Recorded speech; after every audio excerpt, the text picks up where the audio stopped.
Alhamdulillah nahmaduhu wa nasta'inuhu wa nastaghfiruh wa na'udhu billahi min shururi anfusina wa min sayyiati a'malina man yahdihillahu fala mudilla lah wa man yudlil fala hadiya lah wa nashhadu an la ilaha illallah wahdahu la sharika lah wa nashhadu anna sayyidina wa maulana Muhammadan abduhu wa rasuluh sallallahu ta'ala alayhi wa ala alihi wa ashabihi wa baraka wa sallama tasliman kathiran kathira. قال الله تعالى في القرآن المجيد إن الشيطان لكم عدو فاتخذوه عدوا. وعن ابن مسعود رضي الله تعالى عنه عن النبي صلى الله عليه وسلم قال لا تزول قدم ابن آدم يوم القيامة حتى يسأل عن خمس: عن عمره فيما أفناه، عن شبابه فيما أبلاه، عن ماله من أين اكتسبه وفيما أنفقه وَمَاذَا عَمِلَ فِيمَا عَلِمَ رواه الترمذي. Respected brothers and sisters, in our last khutbah, we began speaking a little bit about the disciple Hatem Assam, who, after being questioned by his Sheikh Shaqiq Balkhi, after spending 33 years with his Sheikh Shaqiq Balkhi, what did you learn? O Hatem, what did you learn in your 33 years that you spent with me? The Sheikh Shaqiq Balkhi asked him, what did you learn in this 33 years? So Hatem replied that I have learned 8 lessons. I have learned 8 things in this 33 years that I'm in association with you. And the Sheikh replied, Inna lillahi wa inna ilayhi raji'un, which we normally recite when we hear news about things that are not too good. Inna lillahi wa inna ilayhi raji'un. 33 years you are in my company and you learn 8 things? And we need to ask ourselves that I am now 50 years old, 60 years old, 40 years old. What have I learned? Could I say that I learned something? I went to school, I have 7 or 8 O-levels, a few E-levels, I have a degree. What have you learned? With all of that, what have you learned? Right? So he said, oh Sheikh, I cannot lie. Speak the truth. Right? I have learned 8 lessons. The 8 lessons are something that impacted on me. So what are these 8 lessons that you learn, O Hatem? What are these 8 lessons that you learned? He said that I have noticed that everybody loves someone or they love something. A wife, a husband, children, property, house, right? Our bank accounts. We have a love. Everybody loves, and that is natural in a human being, because we are insan. We are insan. And we were named insan because we were created from the word ins, carrying the meaning of uns, which means to love. So that loving, caring capacity within us is there. We are human beings. So to love things and have feeling for it is there in all of us. So everybody is different. Some people might love their vehicle. They might love their cars. Some people might love their children. Some people might go head over heels crazy over their husband or their wife. Understand? Can't do without them. Every 2 minutes is a text. You understand? You have to get Blueberry or whatever they call it, you know what I mean, because free texting in between, you know, you had to worry about the cost of it. You understand? A phone call, you know, how come you reach home as yet? You know, waiting for you. You know, normally you just come home here, reach home as yet. This, and we're waiting on every occasion. Today is our 1st month anniversary. We were together, we know one another. This is the 2nd month that we know one another. And like that. And, you know, the love that we feel that we have that we express. Everybody loves something, they love someone, they love some property, something. This love, love has different levels and categories. It have love that we have for our parents, which is a respectful type of love. We have love that we have for our children, which is a more caring type of love. We have love that we might have for our spouse, which might be a more sensual type of love. And then you can have a combination of all the different types of love that there is. And as human beings, we have love and we love all different type of things. So Hatim Assam is saying to his sheikh that I realize that everybody loves something. And you've seen people expressing their love in many different ways. And well, Valentine's Day is coming up. That is love in itself.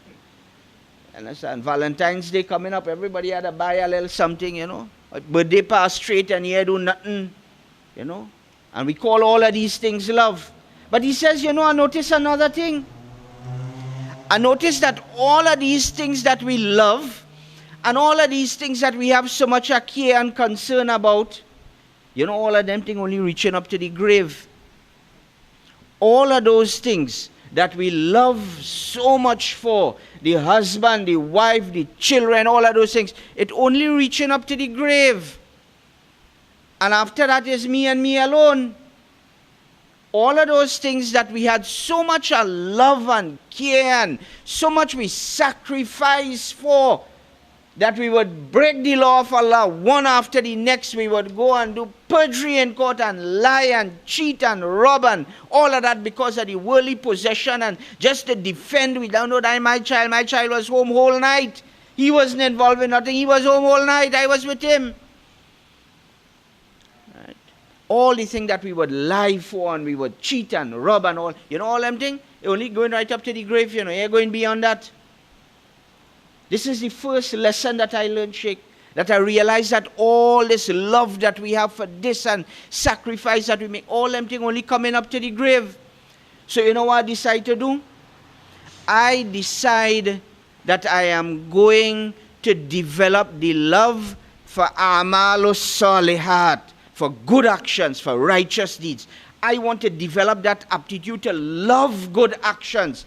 I want to develop that aptitude that when I am serving my parents, it must come out from the depths of my heart. This is ibadah that I am doing. When I am teaching my children or reprimanding my children or playing with my children, this is amal salih this is righteous deeds that I am doing. When I am coming to the masjid, this is a righteous deed that I am doing. When I am sitting to make wudu, this is a righteous deed that I am doing. This is beneficial. This has blessing for me. So I'm not going to run down the wuzu and wet the hand and wet the face and you jump out and you feel well done. You don't come and you stand up and in between the commercials in the television, you stand up and you jump and you knock your head 4 times and you go and jump back because you want to miss nothing of the show. Right? That is not salah. When you are performing, I want to develop the love for amal salih. That everything that I am doing, that when I meet my Muslim brother, I want to greet him in such a manner that there is blessings in it. That the small minor sins are going to be washed away. That is a righteous deed that I am doing. When I am coming to the masjid, I understand that with every footstep, a good deed is written, an evil deed is written off for my account, and I am raised one stage in Jannah. I want to take small footsteps when I am coming to the masjid. Because that is what the Rasul asked his companions to do. Take small footsteps. Come to the masjid with ease and tranquility and peace of mind. That when I sit to make wudu, oh Allah, I'm making wudu. This is for your sake to do your ibadah. I would wash every limb and every organ that I am supposed to wash in the correct amount of times, using the correct amount of water, saying the du'as that have to be said at the time of washing every limb. I will do that. I would make a complete, I would do ihsan in my wudu. I would make a perfect wudu. I want to develop the love for good deeds. So when I sit to make wudu, I make a proper, perfect wudu. Because there is no salah without wudu. And there is no jannah without salah. Right? So the simple act of making wudu. I want to develop in myself. I have developed in myself the love for good action. So when I sit to recite and read my Quran, I want to read it with a passion that is coming from inside of me, not just to run it down. When I stand to pray, oh Allah, I want to pray in such a manner as though I know that I am conversing with you, Alhamdulillahi Rabbil Alameen. It's not Alhamdulillahi Rabbil Alameen. No, it's not that. This is ibadah. This is amalus salih. That when I see my children, when I see my parents, when I sit to eat food, I know this is an ibadah that I am doing. So I want to eat the amount that the Rasul ate. In the manner in which the Rasul ate it, I would wash my hands before, I would say my dua before, I would say my dua afterwards. I'd say my dua in between the eating and say, Alhamdulillah, this is an ibadah that I am doing. This is not just filling my stomach. I want to develop the love for amalus salih, no matter what it is. That I am going out with my children and I am reciting a dua and I want them to recite it after me. And I am reciting a surah and recite it after me. Right? Every action that we have to learn to develop the love for doing righteous deeds. So that when we want to come early to the masjid, we want to sit in the masjid. Why? Because we know that when we come early to the masjid and we sit waiting for salah, we get the blessings as though we are praying salah. That is ibadah. I want to develop the love for that. It is not a rush and a driving in the car park when the first rak'ah done and before the imam could do 2 salams, before he could make a dua, done run out the masjid and I gone. I feel like I come and I had to do something else, so I do it and I go. No, I have developed the love for righteous deeds. Right? I have developed the love for doing good deeds. That is a lesson to learn. That is a lesson for us to learn. So that when we could inculcate in ourselves, the love for doing good deeds, then we would realize it is not a rush job. This is not just to do and get it over with. Right? This is my whole life. My 24 hours has to be filled with amalus salihat. It has to be filled with righteous deeds. That when I sit, when I take my toothbrush and I am brushing my teeth, right? I take my miswak and I'm cleaning my teeth. This is the way the Rasul did it. This is what he did when he was cleaning his teeth. This is the dua that he recited. Right? And you look in the mirror and you tell yourself that this is the dua that I have to recite. This is the dua that the Rasul recited when he saw himself in a mirror. This is the dua to be recited. Right? And I don't have the tap running and water wasting. No, the Prophet ﷺ said, don't waste water, not even if you're sitting at the bank of a river and the river is going on, the Niagara the water is going on. Don't waste it. Don't waste the water. Right? And to develop that aptitude, to develop that love for every single action that we are doing, for good deeds. Every single deed that we are doing has to be good, and it has to be done for the sake of Allah and Allah alone. This is the first lesson that I have learned, O Sheikh. O Sheikh, this is the first lesson that I have learned. 33 years of association with the Sheikh. Some of us, we live our entire lives spending years in madaris, spending years in association with the ulama and the mashayikh. How much of that lesson have we learned? The first one, to develop the love for doing something. That when you develop the love, now let me put it in practical terms. When a man likes a woman, right? When he likes a woman, or a woman likes a man, right? Even if he get to meet she, he want to at least pass in the street where she live in. So his father send him to go to the supermarket up the road and buy a bread. But the girl living in the back road, so he take the car and he make the block back road, so come around to go and buy the bread. You understand? When you ask him, well, why you passing the back road? He say, well, you know, traffic on the main road. But it's not the traffic. Why? It is the love, the so-called love that he feels he has for the individual that he wants to pass around. We have to, just imagine if we could implement that kind of love in our amal.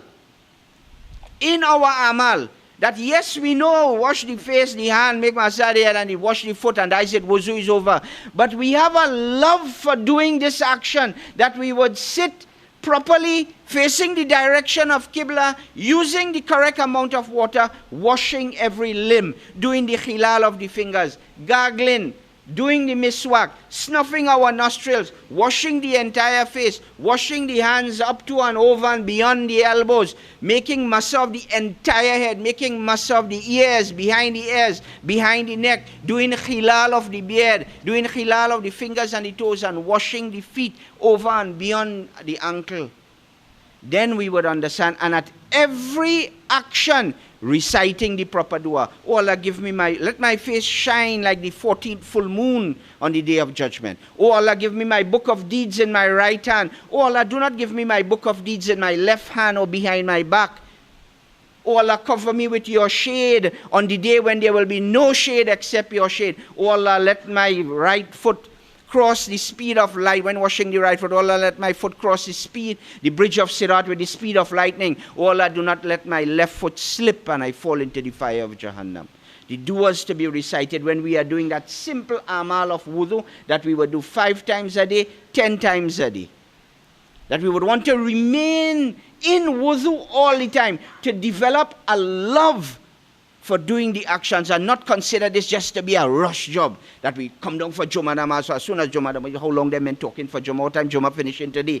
You understand? Look how long we had to sit down here, and I thought they said they finishing this time and that time. When you come to Munroe Masjid for Jummah, my dear brothers and sisters, come prepared to stay until 1:30. Yes, we will try to finish everything a little earlier, but come prepared. Come prepared to spend 1 hour for Jummah, from 12:30 to 1:30. Come prepared for that. So that as soon as the salah is finished, we don't have to get up and run out of the masjid. Well, you know, if you want a short khutbah, the Arabic only, and other places to go. You have closer masjids by, you might get Arabic only, a short khutbah, finish in 1 o'clock or whatever, right? But when you come for Jummah, develop that love that, yes, I don't want to reach 12:30, I want to reach at 12 o'clock. I want to get the blessings of the sacrificing a big animal for the sake of Allah. Make that effort to come out and sit. Mightn't be able to do it all the time. But if we have the love inside of us that, yes, I would make some effort. Just like the fella here gone by the shop right here, and by here gone by George next door and buy the bread, you know. No, he take a back road and he make a whole big block and he come around to buy a bread. Why? Because he just passing and he watching. You know, if he go see or here, go see. You understand? Because of the love that is inside of him. Right? If we have that love, then we would understand why the Rasul Sallallahu Alaihi Wasallam told his companions who wanted to move from a further distance away from Masjid Nabawi and they wanted to relocate close to the masjid, he tell them, don't do that. He said, don't do that, stay from there. You say for every footstep there is a blessing, there is a sin. Take small footsteps when you're coming. They wanted to come close. We might say, well, land over the road, tell them, by the land, yeah, good thing, you could be right by the masjid, but we ain't if we go reach in the masjid. But at least we go be close. Wherever you are, once you have that love developed inside of you for your deen, for your good actions, you would get it done. Wherever you are, whatever the circumstances, whatever the condition you are, you have that love to perform your salah, you would get your salah performed on time in the correct amount. It's not going to be a rush up. You would pray it with all this sunnah. Why? Because you are doing it with love. Right? You are doing it with love. You sit down with pen and paper, you sit down, you're studying, you watch a young person nowadays who we so call in love, and you see them sending text messages and hold them on the phone. Say, but what kind of text are they sending? What are they communicating so about? You hang up on our phone for an hour and 2 hours and the whole night pass, 3 o'clock in the morning, you say, what are you talking about, so? What did it have to talk about? But you are in love. So therefore, when you develop that love in your amal salih, and you come and you stand before your Lord, and you stand, you could start with Surah Baqarah. Your feet will be swollen and it will be paining, but you would stand here. Why? Because of the same love. Because of the same love, but just we channel it in the wrong direction. That is why Hazrat Ali radiallahu ta'ala would say, I love to fast on a hot summer day. A hot summer day, I love to fast on a hot summer day, where the thirst is extreme, the headache coming on, the belly griping, right? Because he was doing it with love. And it is because of that love he don't mind fasting on a hot summer day. We watching by Ramadan coming down to July, August, it will be real long, but it's long days, you know. You understand? When you hit up in December and things, it's shorter days, it's coming down, it's longer days. And in Trinidad here, we're talking about a half an hour difference. You understand? You sit down by the dustakan and you can't wait for the warm to the muezzin, but you haven't yet watching the time or what? Right? But when you're doing something out of passion, and you're doing it out of love, my dear brothers and sisters, that comes from inside, right? You do it with care, and you do it with concern, and you're worrying about how long it takes, and what is the time now, and how much time passed. No, those things don't affect you, right? Those things don't affect you. You say, but I don't fast Monday for the week already, you know, wait, tell me about fasting today. I don't pray Fajr, wait, tell me about Ishraq and Tahajjud and all them kind of thing. I pray me 5 times Salah. I give me 2.5%, you know, wait, tell me about other charity and sadaqah and thing. I don't give me 2.5%. When you do something out of passion and love. When your amal salih is done with love, my dear brothers and sisters. If we could inculcate that one lesson in our life, that one lesson in our lives, inshallah, we will be successful. Inshallah, we'll continue our next day. May Allah Azza wa Jal give us the tawfiq, and may He give us the guidance that we could also inculcate in our lives, that love for doing His ibadah. Wa akhiru da'wana alhamdulillahi rabbil alamin.